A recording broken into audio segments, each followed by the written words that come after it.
Assalamualaikum warahmatullahi wabarakatuh. Nah, apa kabarnya hari ini anak-anak? Alhamdulillah, luar biasa, Allahu Akbar, yes. Nah, pintar. Sekarang kita akan belajar akidah akhlak, yaitu pada bab 9 yang akan membahas tentang adab terhadap tetangga dan lingkungan. Nah, yang akan kita bahas pertama yakni adab hidup bertetangga. Nah, bagaimana sih adab kita pada tetangga? Yuk simak materi selanjutnya. Nah, tetangga merupakan saudara terdekat kita dibandingkan dengan saudara-saudara kita yang masih mempunyai hubungan darah dan berjauhan rumah. Karena tetangga lebih tahu keberadaan kita setiap hari dibandingkan saudara-saudara kita yang jauh tempatnya. Oleh karena itu, kita harus tahu bagaimana adab hidup bertetangga yang baik agar tersalin hubungan yang harmonis. Nah, marilah kita pelajari adab hidup bertetangga berikut ini. Nah, apa saja adab hidup bertetangga yang harus kita lakukan? 1. Selalu berbuat baik dengan tetangga. Sebagaimana sabda Rasulullah SAW, sebaik-baik sahabat di sisi Allah, orang yang paling baik perilakunya bagi sahabatnya, dan sebaik-baik tetangga adalah orang yang baik akhlaknya terhadap tetangganya. Yang kedua, memberi kenyamanan hidup tetangga. Sebagaimana sabda Rasulullah, demi Allah tidak beriman, demi Allah tidak beriman, demi Allah tidak beriman. Para sahabat bertanya, siapakah mereka wahai Rasulullah? Yaitu orang yang tidak memberikan rasa aman bagi tetangganya dari kejahatan dirinya. Nah, yang ketiga, tidak menyakiti tetangga. Nabi Muhammad SAW bersabda, barang siapa beriman kepada Allah dan hari akhir, maka hendaklah dia tidak menyakiti tetangganya. Hadis riwayat Bukhari.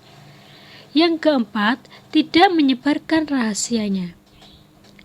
Memberikan ucapan syukur baginya dalam kesenangan dan menghiburnya dalam kesusahan, memberikan bantuan kepada mereka apabila kekurangan, sebagaimana sabda Rasulullah SAW, bukanlah seorang yang mukmin orang yang merasa kenyang sementara tetangganya kelaparan di sampingnya. Dan yang kelima, saling menasihati, mengarahkannya pada kebaikan, menyerunya pada perbuatan ma'ruf dan mencegahnya dari kemungkaran.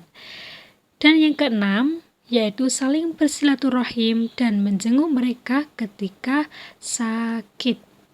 Nah, selanjutnya kita masuk pada materi adab terhadap lingkungan. Nah, di sini nanti kita akan membahas tentang adab terhadap binatang dan adab terhadap tumbuhan. Nah, yang pertama akan kita bahas yaitu adab terhadap binatang. Simak yuk. Nah, binatang adalah makhluk hidup yang mempunyai beberapa kesamaan dengan manusia. Dalam memenuhi kebutuhan hidupnya, binatang juga memerlukan makan sehari-hari, memerlukan tempat berlindung yang aman dan nyaman dari berbagai gangguan dan ancaman makhluk lainnya.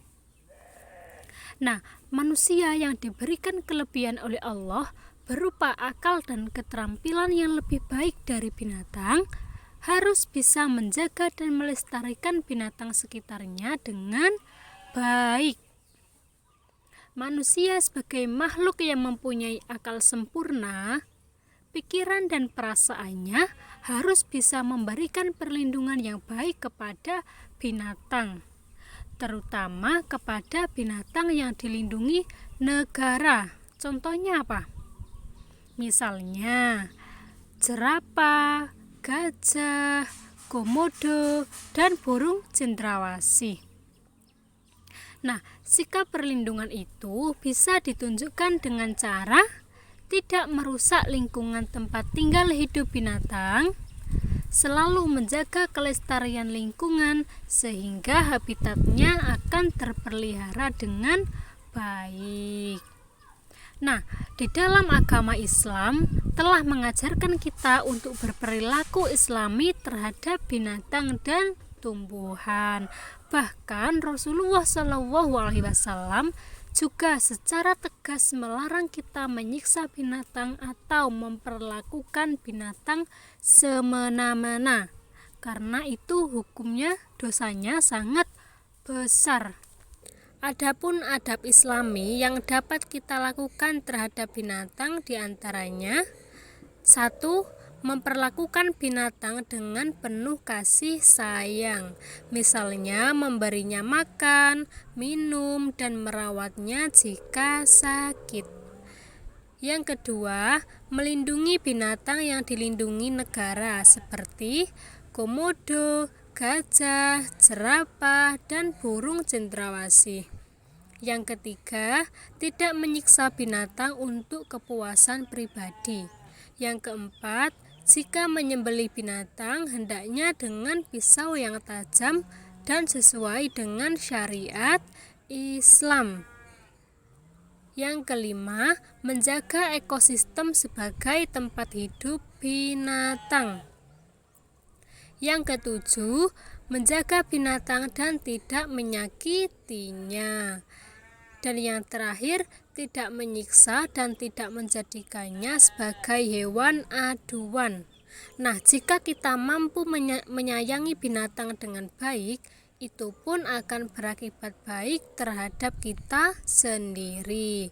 Jika kita dapat menjaga binatang-binatang tersebut, maka generasi kita yang akan datang tidak hanya dapat melihat gambarnya, tetapi juga dapat melihat langsung binatang-binatang tersebut. Nah, selanjutnya yaitu adab terhadap tumbuhan. Nah, bagaimana adab kita dalam menjaga kelestarian tumbuhan? Nah, banyak hal yang dapat kita lakukan dalam menjaga kelestarian alam dan tanaman yang terdapat di sekitar kita, yaitu yang pertama, menjaga tanaman yang terdapat di lingkungan rumah kita dengan cara menyiraminya secara teratur. Yang kedua, memberinya pupuk secara tepat agar dapat tumbuh subur. Yang ketiga, melakukan reboisasi atau penanaman kembali terhadap hutan yang gundul.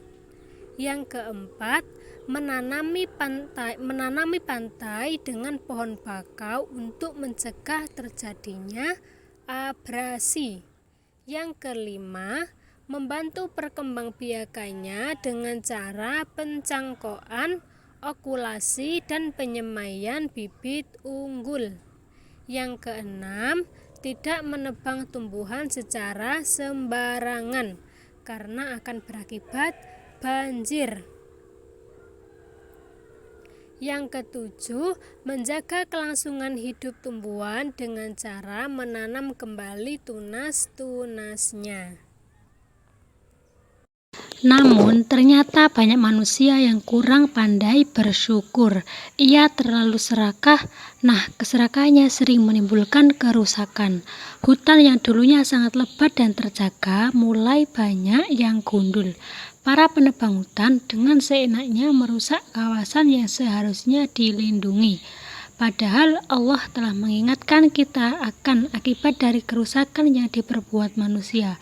Sebagaimana firman Allah Subhanahu wa taala dalam surah Ar-Rum ayat 41 yang berbunyi, Dhaharal fasadu fil barri wal bahri bima kasabat aydin nasi liyudhiqahum ba'dalladhi amilu la'allahum yarji'un.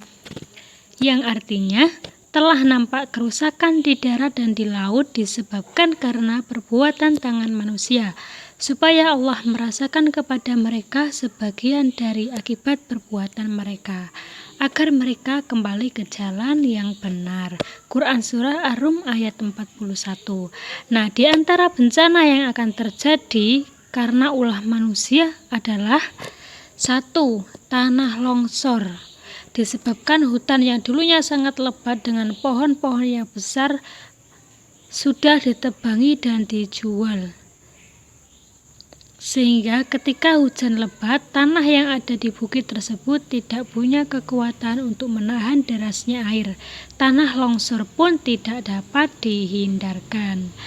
Nah, yang kedua, terjadinya kebakaran hutan. Banyak orang melakukan perambahan hutan dan membakarnya untuk membuka lahan baru, padahal asapnya sangat mengganggu dan terkadang sampai ke negara tetangga. Asap yang dihirup manusia itu sangat berbahaya bagi paru-paru. Tidak sedikit orang yang terganggu pernapasannya karena menghirup asap tersebut. Nah, yang ketiga, terjadinya banjir. Kita sering menyaksikan di TV atau media massa lainnya terjadinya banjir kemana-mana. Semua itu disebabkan resapan air yang makin berkurang dengan banyaknya pengundulan hutan. Tumbuhan yang berfungsi menyerap air dan menahan tanah sudah sangat berkurang jumlahnya. Keseluruhan air tidak dapat meresap ke dalam tanah sehingga menyebabkan terjadinya banjir. Nah, yang keempat, akan terjadi kekeringan. Bencana ini kebanyakan terjadi di musim kemarau. Tanah yang gundul tidak akan mampu menahan air. Jika musim kemarau tiba, air yang ada di dalam tanah pun segera hilang. Akhirnya, tanah menjadi kering dan sulit untuk ditanami. Akibatnya, masyarakat tidak akan dapat merasakan hasil panennya karena tanahnya tidak dapat ditanami. Nah, yang kelima yaitu terjadinya tanah yang tandus. Banyak lahan yang tandus dan tidak bisa digarap lagi. Hal ini banyak terjadi di tempat-tempat pertambangan. Setelah mengeruk habis sumber daya alam yang ada di dalamnya, kemudian ditinggalkan begitu saja tanpa ada usaha untuk memperbaikinya.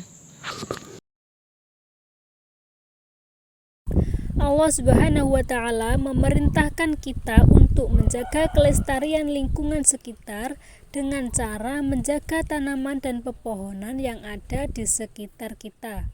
Allah Subhanahu wa Ta'ala telah memberikan peringatan berupa peristiwa bencana alam yang terus-menerus terjadi di muka bumi ini jika manusia tidak mengindahkan lingkungan dengan sebaik-baiknya.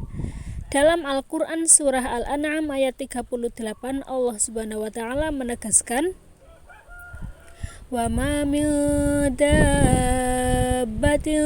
fil ardi wala ta'irin yatiru bijanahihi illa umamun amsalukum.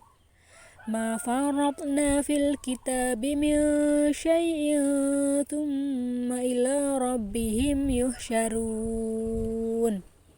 Yang artinya, dan tidak ada seekor binatang pun yang ada di bumi dan burung-burung yang terbang dengan kedua sayapnya, melainkan semuanya merupakan umat-umat seperti kamu.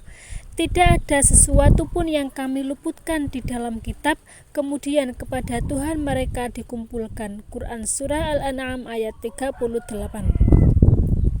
Dengan demikian, jelaslah bahwa binatang melata dan burung-burung pun adalah umat seperti manusia juga, sehingga semuanya tidak boleh dianiaya atau disakiti. Artinya, tumbuhan dan binatang yang ada di sekitar kita harus dipelihara dan dijaga dengan sebaik-baiknya, agar terhindar dari sikap menyakiti dan menelantarkannya. Kita harus berusaha menyelamatkan mereka dari kepunahan. Sekian penjelasan dari saya, karena kita masih sama-sama belajar. Apabila ada kesalahan atau kekeliruan dalam penyampaian materi, mohon koreksian dan pembenarannya. Terima kasih. Wassalamualaikum warahmatullahi wabarakatuh.